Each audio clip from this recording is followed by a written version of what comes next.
नमस्कार, मैं हूं आपके साथ शिखा ठाकुर। हमारे खास प्रोग्राम क्या कहते हैं नरेंद्र मोदी में आज आपको सुनवाएंगे पीएम मोदी का वो ऐतिहासिक भाषण जो उन्होंने 7 नवंबर 2013 को छत्तीसगढ़ के बस्तर में दिया। मोदी जी ने अपने भाषण में कहा कि आजादी के बाद कई बार कांग्रेस की सरकारें बनी, लेकिन उन्हें कभी आदिवासियों की याद नहीं आई। उनकी गरीबी पर ध्यान उनका गया नहीं और आजादी के इतने सालों बाद वाजपेयी जी पहले पीएम थे जिन्होंने आदिवासियों के कल्याण के लिए विशेष मंत्रालय बनाया।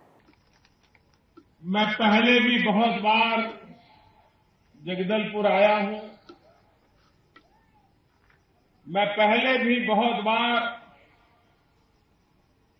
बस्तर के अंदरूनी इलाकों में दौरा किया है, क्योंकि मैं भारतीय जनता पार्टी का संगठन का कार्य देखता था और तब मुझे छत्तीसगढ़ में बहुत व्यापक भ्रमण करने का सौभाग्य मिला। ये हमारा बस्तर जिला हिंदुस्तान का एक राज्य केरल से भी बड़ा है।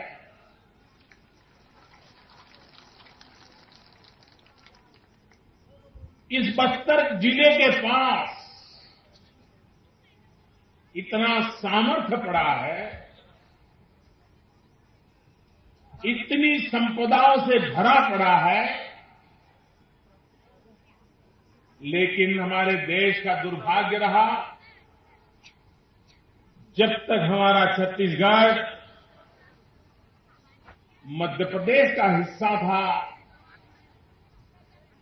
कांग्रेस की हुकूमत थी और कांग्रेस को इस इलाके की तरफ जरा भी परवाह नहीं थी। उनके लिए तो ये इलाका पिकनिक के लिए काम आता था, पिकनिक के लिए। अपने यार दोस्तों को लेकर के यहां के जंगलों में आते थे, इलायची डालो मुंह। हमारे आदिवासियों को दिखाते थे, हमारी गरीबी का प्रदर्शन ही करते थे और वाहवाही लूटने का काम करते थे। भाइयों बहनों, हम छत्तीसगढ़ के हर नागरिक ने जीवन भर अटल बिहारी वाजपेयी का उपकार नहीं भूलना चाहिए।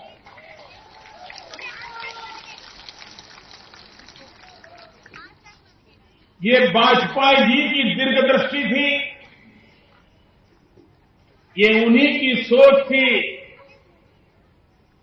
कि अगर हम छत्तीसगढ़ एक अलग राज्य बना देंगे, यहां के लोगों को विकास के लिए अगर अधिकार देंगे,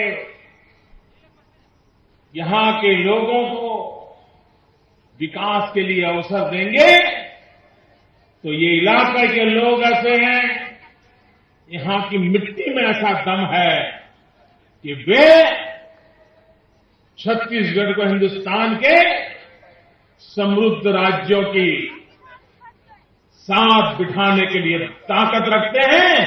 ये सपना अटल बिहारी वाजपेयी जी ने देखा। आज मैं जगदलपुर की इस धरती से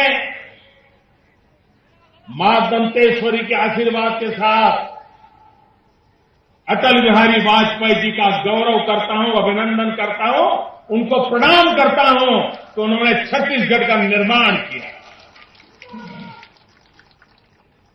अटल बिहारी वाजपेयी जी के दिल में दलितों के प्रति, पीड़ितों के प्रति, शोषितों के प्रति, मेरे आदिवासी भाई बहनों के प्रति विशेष लगाव था। वो नारे नहीं दिया करते थे, वो मोटी मोटी बातें नहीं किया करते थे। वाजपेयी जी समाज को ताकतवर बनाने के लिए लंबी सोच के साथ योजनाएं बनाते थे, निर्णय करते थे और योजनाओं को लागू करके गरीब से गरीब की भलाई के लिए सरकार को काम में लगा। मुझे बताइए मेरे भाइयों, आदिवासी भाइयों बहनों, इस देश में आदिवासी समाज कब से है? हजारों साल से है कि नहीं है? हजारों साल से है कि नहीं है? भारत आजाद हुआ तब भी आदिवासी समाज था कि नहीं था? आदिवासी समाज गरीब है कि नहीं है? आदिवासी समाज पिछड़ा है कि नहीं है? देश आजाद हुआ, कांग्रेस की इतनी सरकारें आई, लेकिन किसी भी सरकार को आदिवासियों की याद नहीं आई।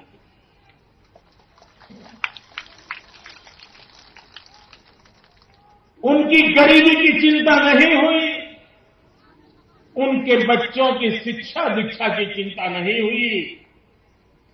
ये अटल बिहारी वाजपेयी आजादी के इतने सालों के बाद देश को ऐसे पहले प्रधानमंत्री मिले जिन्होंने हिंदुस्तान भर के आदिवासियों के कल्याण के लिए अलग मंत्रालय बनाया, अलग मंत्री बनाए, अलग डिपार्टमेंट बनाया, अलग सारे सचिव वगैरह लगाए, अलग बजट बनाया और ये तय किया कि आदिवासियों की भलाई के लिए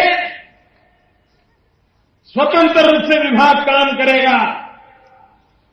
भाइयों बहनों, आजादी के इतने सालों के बाद पहली बार अगर किसी को आदिवासियों की भलाई की याद आई तो अटल बिहारी वाजपेयी जी को याद आई और उसके बाद आदिवासियों के जीवन में सुधार हुआ, शुरू हुआ।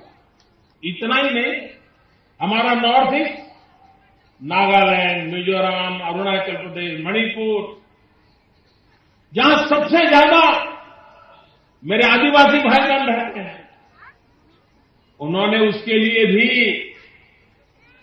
अलग कार्य विभाग खड़ा किया, उसके लिए अलग संकलन की व्यवस्था की। और ये मिजोरम हो, मणिपुर हो, नागालैंड हो, अरुणाचल प्रदेश हो, इन क्षेत्र में रहने वाले भी, दूर सुदूर हिंदुस्तान के कोने में रहने वाले मेरे आदिवासी भाइयों का भी विशेष ध्यान दिया जाए, इसकी चिंता भी अटल बिहारी वाजपेयी ने की। और उसके कारण जैसे अटल जी ने हमें छत्तीसगढ़ दिया, वैसे अटल जी ने आदिवासियों के विकास के लिए एक नई व्यवस्था भी दी। भाइयों बहनों, जब छत्तीसगढ़ बना तब मैं यहां काम करता था, तब मैं गुजरात में मुख्यमंत्री नहीं था। भाइयों बहनों, छत्तीसगढ़ जब बना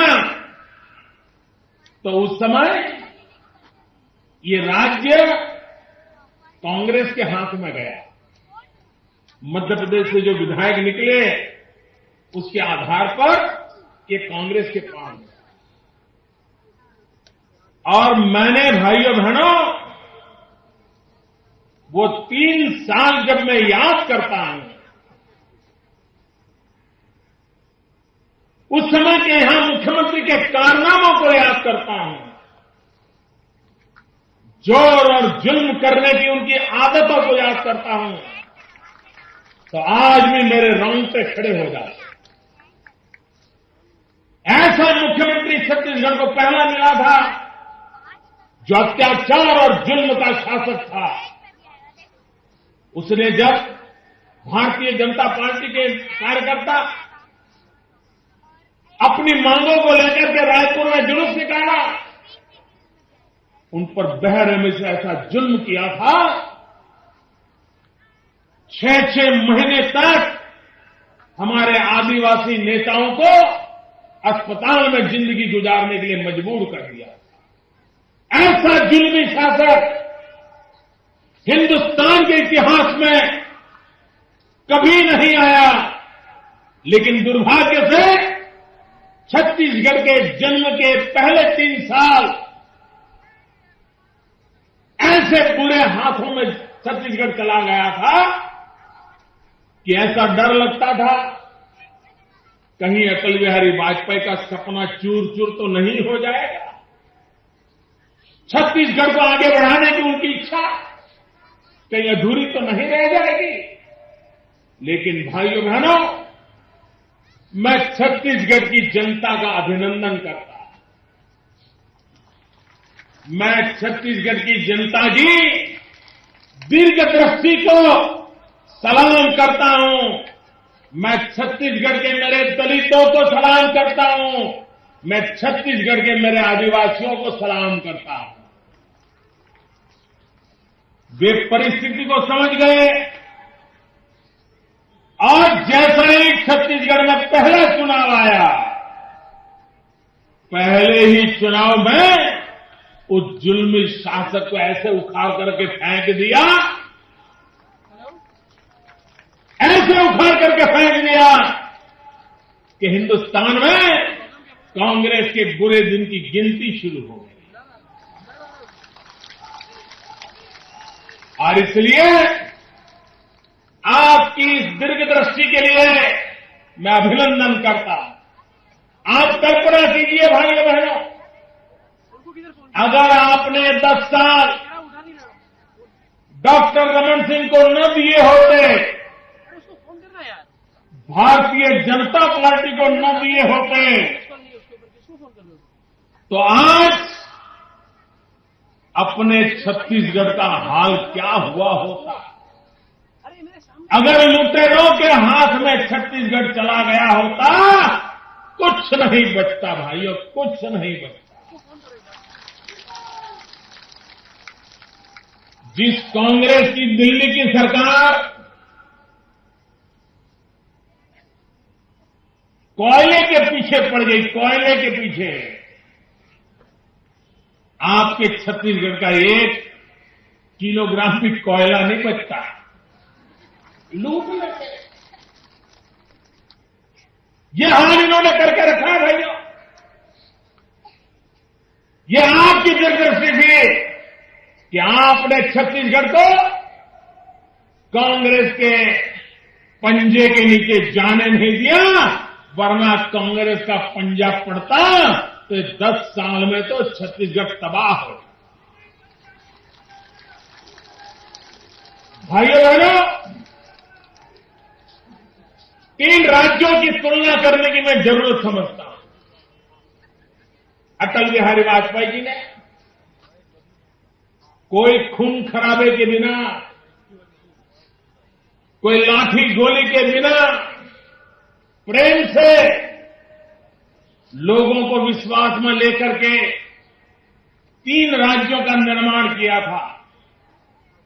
एक झारखंड बनाया था, दूसरा उत्तराखंड बनाया था और तीसरा छत्तीसगढ़ बनाया। कोई भी व्यक्ति उत्तराखंड, झारखंड और छत्तीसगढ़ 3 राज्यों के पिछले 10 साल का जरा लेखा जोखा कर ले, हिसाब लगा लें। आप देखिए, झारखंड जहां था वहां से भी पिछड़ता चला गया। उत्तराखंड जहां था वहां से भी पिछड़ता चला गया। एक अकेला छत्तीसगढ़ जो पहले था उससे भी कई गुना आगे निकल गया। कारण क्या? एक साथ जिनका जन्म हुआ था, उत्तराखंड, झारखंड और छत्तीसगढ़, क्या कारण है कि उत्तराखंड तबाह हो गया, झारखंड बर्बाद हो गया और छत्तीसगढ़ आबाद हो गया? क्या कारण है? भाइयों बहनों, कारण आप लोगों की दीर्घदृष्टि है।